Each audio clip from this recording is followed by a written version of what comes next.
बिस्मिल्लाहिर्रहमानिर्रहीम। अस्सलाम वालेकुम स्टूडेंट्स, मैं सर कमर और आप देख रहे हैं कमर एकेडमी। स्टूडेंट्स, आज हमारा आईकॉम पार्ट 1 अकाउंटिंग के एक नए चैप्टर जर्नल का लेक्चर होगा।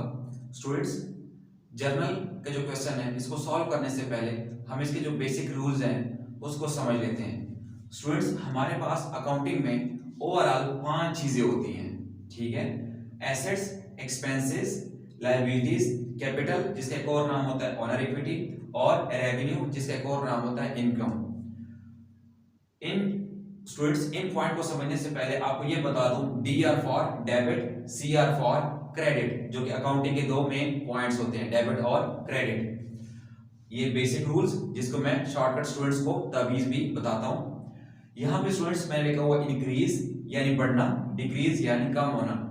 स्टूडेंट्स, अकाउंटिंग की लैंग्वेज में एसेट्स जिसको हम असासे, जो हमारी अपनी चीजें होती हैं कारोबार में, जब कारोबार में एसेट्स वगैरह या कारोबार के बढ़ते हैं तो उसको हम क्या बोलते करते हैं, डेबिट करते हैं। और कारोबार में यानी बिजनेस में या बिजनेस के एसेट्स जब कम होते हैं तो क्रेडिट। एक्सपेंसेस यानी खर्चे, जब कारोबार के एक्सपेंस खर्चे बढ़ते हैं तो डेबिट और एक्सपेंस कम होते हैं तो क्रेडिट। इन शॉर्ट स्टूडेंट्स, ये जो 5 वर्ड्स में ये दो लफ्ज हैं एसेट्स और एक्सपेंस कारोबार के, ये दोनों जब इंक्रीज यानी बढ़ते हैं तो डेबिट होते हैं और दोनों जब कम होते हैं तो क्रेडिट। और स्टूडेंट्स, ये जो लास्ट 3 हैं, लायबिलिटीज, कैपिटल और रेवेन्यू, ये तीनों जब इंक्रीज होते हैं कारोबार के तो क्रेडिट होते हैं और जब डिक्रीज होते हैं तो डेबिट होते हैं। स्टूडेंट्स, जर्नल का जो लेक्चर है इसको समझने के लिए इस तावीज इन बेसिक पॉइंट्स का पता होना जरूरी है। आपको ये पॉइंट्स लाजमी याद करने पड़ेंगे। और शॉर्टकट ट्रिक याद करने का क्या है, आप सिर्फ एसेट्स और एक्सपेंस को याद कर लें कि जब इंक्रीज होते हैं तो डेबिट, डिक्रीज होते हैं तो क्रेडिट, और बाकी 3 ऐसे क्या होते हैं, अपोजिट, उलट होते हैं, ठीक है। अब स्टूडेंट्स, हम फर्स्ट लेक्चर पे आ जाते हैं जो प्रॉपर ऐसे क्वेश्चन है और फिर हम इसको सॉल्व करते हैं।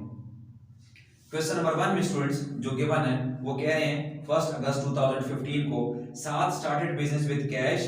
फिर सेकंड पार्ट में कह रहे हैं परचेज गुड्स फॉर कैश। 9 अगस्त को कह रहे हैं सोल्ड गुड्स फॉर कैश, और 15 को कह रहे हैं पेड रेंट, और 25 को कह रहे हैं received interest 1000। Required record about transaction in the journal. Students, question को हमने रीड आउट कर लिया और वो हमसे क्या पूछ रहे हैं कि आप जर्नल बनाएं। स्टूडेंट्स, यहाँ पे आ जाते हैं और हम लिख लेते हैं क्वेश्चन नंबर 1, और नाम किससे गिवन है, साथ का, तो हम यहाँ लिख लेते हैं साथ जर्नल। और स्टूडेंट्स, हम इसका फॉर्मेट बना लेते हैं। जर्नल का जो फॉर्मेट होता है वो इस तरह होता है कि पहले हम लिखते हैं डेट, उसके बाद हम लिखेंगे डिटेल्स, जिसको आप पार्टिकुलर्स वगैरह, डिटेल्स या रेफरेंस कुछ भी कह सकते हैं। उसके बाद स्टूडेंट्स यहाँ पे हम लिख लेंगे L divided by F, ledger folio, इसका कॉलम होता है। फिर स्टूडेंट्स हम लिख लेते हैं रुपीज, ये अमाउंट भी लिख सकते हैं यहाँ पे, और यहाँ पे भी हम लिख लेंगे रुपीज। स्टूडेंट्स, ये क्रेडिट साइड है और ये डेबिट साइड है। ये स्टूडेंट्स जर्नल का फॉर्मेट होता है, date, details, ledger folio, L by F, rupees debit, यानी डेबिट के अमाउंट यहाँ पे लिखेंगे और क्रेडिट के अमाउंट यहाँ पे लिखेंगे। अब स्टूडेंट्स, वो फर्स्ट में हमारे पास क्या कह रहे थे, 1 अगस्त 2015 को साथ स्टार्टेड बिजनेस विद कैश 50,000। याद रखिएगा स्टूडेंट्स, ये काफी इंपॉर्टेंट बात है। जब हम अकाउंटिंग जब भी पढ़ते हैं, बिजनेस यानी कारोबार के लिहाज से पढ़ते हैं, ठीक है। कारोबार में क्या चीज आ रही है या जा रही है, यानी हमने क्वेश्चन सॉल्व करना होता है, लेकिन ओवरऑल जो हम इसकी नेचर, इन ट्रांजैक्शन, इन एंट्रीज को जो समझेंगे हम कारोबार के पॉइंट ऑफ व्यू से समझेंगे, ठीक है। क्योंकि जो बिजनेस का मालिक होता है उसका और कारोबार का आपस में कोई लिंक नहीं होता, यानी इन जो है ना कारोबार के मालिक और जो बिजनेस है ये अपनी अलग अलग शनाख्त रखते हैं, ठीक है। अब यहाँ पे वो कह रहे हैं साथ स्टार्टेड बिजनेस विद कैश, साथ ने बिजनेस स्टार्ट किया 50,000 का। अब स्टूडेंट्स, हमने इस एंट्री को समझना है। ये जो एंट्री बता रहे हैं 1 अगस्त, यहां लिख लेंगे 1 अगस्त 2015 को, वो कह रहे हैं साथ ने बिजनेस स्टार्ट की है 50,000 से। अब स्टूडेंट्स, कैश जा रहा है साथ से, कैश कहां पे जा रहा है, कारोबार में। अब स्टूडेंट्स, कारोबार में तो कैश आ रहा है, हम ये समझ लेते हैं कि ये जो है ये हमारा बिजनेस है, यानी कि कारोबार है, ठीक है, ताकि हम जरा इजीली इसको समझ सकें। साथ ने जब बिजनेस स्टार्ट किया स्टूडेंट्स, सपोज मैं कहता हूं मैं साथ हूं, मैंने बिजनेस स्टार्ट किया तो मेरे पॉकेट से 50,000 रुपए जा रहा है, कहां जा रहा है, कारोबार में। तो स्टूडेंट्स, कारोबार में तो कैश आ रहा है। अब जब कारोबार में कैश आ रहा है तो कारोबार में स्टूडेंट्स कैश आ रहा है। कैश याद रखिएगा स्टूडेंट्स, कैश हमारा क्या होता है, एसेट्स होता है, ठीक है जी, एसेट असासे कंपनी के लिए। तो कैश कारोबार के लिए क्या है, एसेट है। तो जब कारोबार में कैश आ रहा है तो कैश बढ़ेगा स्टूडेंट्स। सपोज पहले कैश नहीं था, अब कैश आ रहा है, तो कारोबार में जब कैश आएगा तो कैश बढ़ जाएगा। कैश हमारा क्या होता है, एसेट, यानी एसेट बढ़ेगा। तो स्टूडेंट्स एसेट जब इंक्रीज या बढ़ेगा तो क्या होगा, डेबिट। तो स्टूडेंट्स यहाँ पे हम डिटेल्स में कैश अकाउंट लिख लेंगे, ए बाई सी कैश अकाउंट। और एसेट, कैश हमारा एसेट है, एसेट बढ़ेगा, एसेट जब बढ़ता है तो डेबिट, तो डेबिट में अमाउंट लिख लेंगे 50,000। होप सो स्टूडेंट्स आपको समझ आ गई होगी।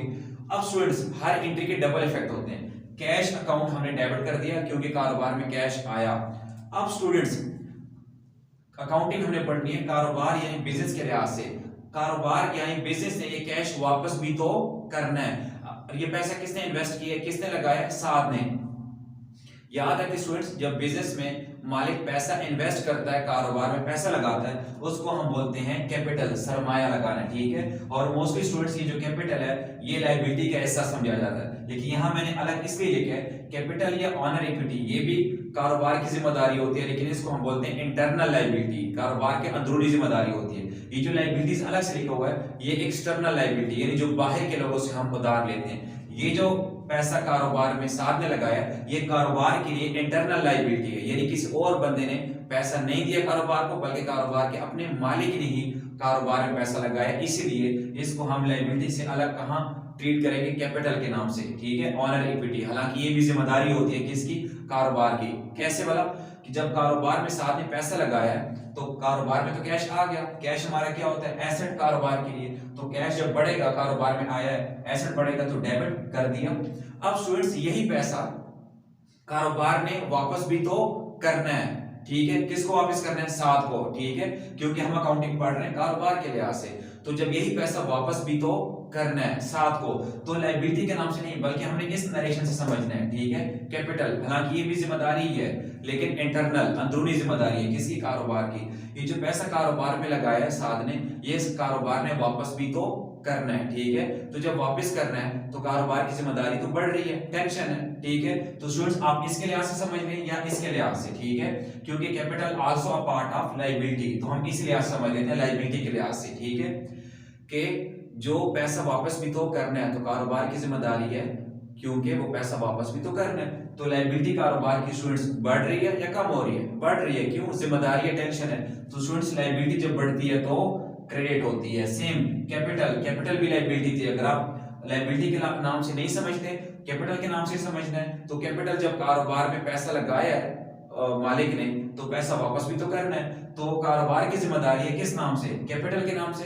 तो जिम्मेदारी जब बढ़ती है स्टूडेंट्स तब भी क्या होती है, क्रेडिट, यानी क्रेडिट साइड पे आएंगे तो यहाँ लिख लेंगे 50,000 नेक्स्ट वाली लाइन में। लेकिन स्टूडेंट्स यहाँ जो अकाउंट एंड हो गया ना उसके नीचे से आप क्या लिख लेंगे, नीचे वाली लाइन में कैपिटल अकाउंट, और यहाँ भी स्टूडेंट्स एक लाइन लगा लेंगे। ये जर्नल का फॉर्मेट इस तरह होता है। अब स्टूडेंट्स आपको किस तरह पता चलेगा, ये जो लेफ्ट वाली साइड पे ऊपर होती है इसको हम डेबिट का नाम देते हैं, और जो नीचे वाली वैल्यू होती है उसको हम क्या नाम देते हैं, क्रेडिट की amount.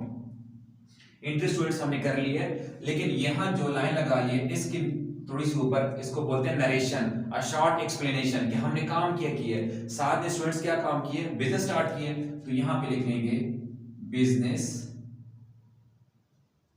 Started with cash.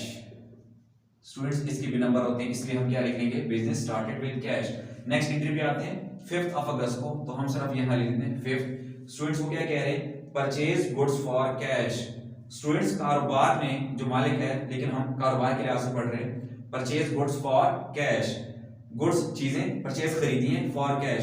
Students कारोबार जब चीजें खरीदता है तो अपने लिए नहीं बल्कि आगे रीसेल करने के लिए, किसी और को सेल करने के लिए ज्यादा कीमत पर। तो परचेज गुड्स फॉर कैश, चीजें खरीदी हैं कैश पर। स्टूडेंट्स कारोबार से क्या आ जाएगा, कैश जाएगा, क्यों, चीजें खरीदी हैं तो कैश जाएगा। स्टूडेंट्स जब कैश कारोबार से जाएगा तो कैश हमारा क्या होता है, एसेट। जब कारोबार से कैश जाएगा तो कैश कम होगा, इट्स मीन क्या कम होगा, एसेट। तो स्टूडेंट्स एसेट जब डिक्रीज या कम होता है तो क्या होता है, क्रेडिट। यहाँ पे लिख लेते हैं कैश अकाउंट और यहाँ पे लाइन लगा लेते हैं कैश, हम क्रेडिट साइड पे लिखेंगे 10,000। लाजमी है स्टूडेंट्स आप पहले डेबिट की चीज लेंगे, आपने अपने लिए एंट्री समझनी है, ठीक है। जब हमने परचेज गुड्स खरीदी हैं कैश पर, तो कैश कारोबार से चला जाएगा, आउट हो जाएगा, तो कैश कम हो जाएगा। कैश हमारा क्या होता है? एसेट। एसेट जब कम होता है तो क्रेडिट। अब स्टूडेंट्स डेबिट के लिए देखते हैं, कैश हमसे क्यों किया? क्योंकि हमने गुड्स खरीदी है, परचेज गुड्स। अब स्टूडेंट्स गुड्स वैसे हमारे एसेट होती है, लेकिन याद रखें जब आप उसको रीसेल पर्पस के लिए खरीदते हैं तो उसको आप नाम देते हैं परचेजेस। यानी जब गुड्स हम खरीदेंगे चीजें तो उसको क्या नाम देंगे? परचेजेस। और परचेज हमारा एक्सपेंस होता है स्टूडेंट्स। क्या होता है? एक्सपेंस। तो स्टूडेंट्स जब हमने चीजें खरीदी हैं कारोबार से, कारोबार के लिए, तो कैश हमसे चला गया और चीजें हमने खरीदी, क्या नाम दिया? परचेज। और परचेज हमारा क्या होता है? एक्सपेंस, खर्चा। तो कारोबार का खर्चा हुआ कि नहीं हुआ? हो गया। इट्स मीन स्टूडेंट्स जब कारोबार ने खर्चा किया तो खर्चा बढ़ जाएगा ना, क्योंकि हमसे क्या जा रहा है? कैश। तो स्टूडेंट्स एक्सपेंस, एक्सपेंस जब इंक्रीज या बढ़ता है तो डेबिट। यहाँ पे डेबिट पे आ जाएंगे, लेकिन नाम किसका देंगे? Purchases account. जब भी हम चीजें खरीदेंगे तो नाम क्या देंगे? परचेजेस। और यहाँ पे स्टूडेंट्स हम क्या नरेशन देंगे? एक्सप्लेनेशन लिख लेंगे, purchased goods for cash. Hope so students आप लोगों को इस एंट्री की भी समझ आ गई होगी। नेक्स्ट हमारे पास 9 अगस्त को कह रहे हैं sold goods for cash 12,000। Sold का मतलब बेची है, गुड्स फॉर कैश। स्टूडेंट्स इस एंट्री में कह रहे हैं कारोबार ने चीजें बेची हैं कैश पर। जब चीजें बेची हैं तो कैश आएगा। यस, तो जब कैश आएगा स्टूडेंट्स कारोबार में कैश बढ़ जाएगा। कैश हमारा क्या होता है? एसेट। एसेट इंक्रीज या बढ़ेगा तो डेबिट। तो यहाँ पे कैश हम क्या कर देंगे? डेबिट कर देंगे, क्योंकि कैश हमारे पास आ जाएगा 12,000।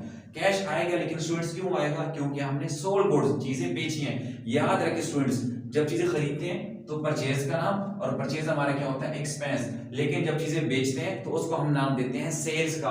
और सेल्स हमारी क्या होती है? इनकम या रेवेन्यू, आमदनी। यानी हम खुश होते हैं जब चीजें बेचते हैं। तो स्टूडेंट्स यहाँ कैश आया क्योंकि क्या काम किया? चीजें बेची हैं। जब चीजें बेचते हैं तो क्या नाम देते हैं? सेल्स का। और सेल्स हमारी क्या होती है? रेवेन्यू, आमदनी, क्योंकि खुश होते हैं। ठीक है, तो स्टूडेंट्स जब चीजें बेची हैं तो सेल्स हमारी बढ़ जाएंगे ना।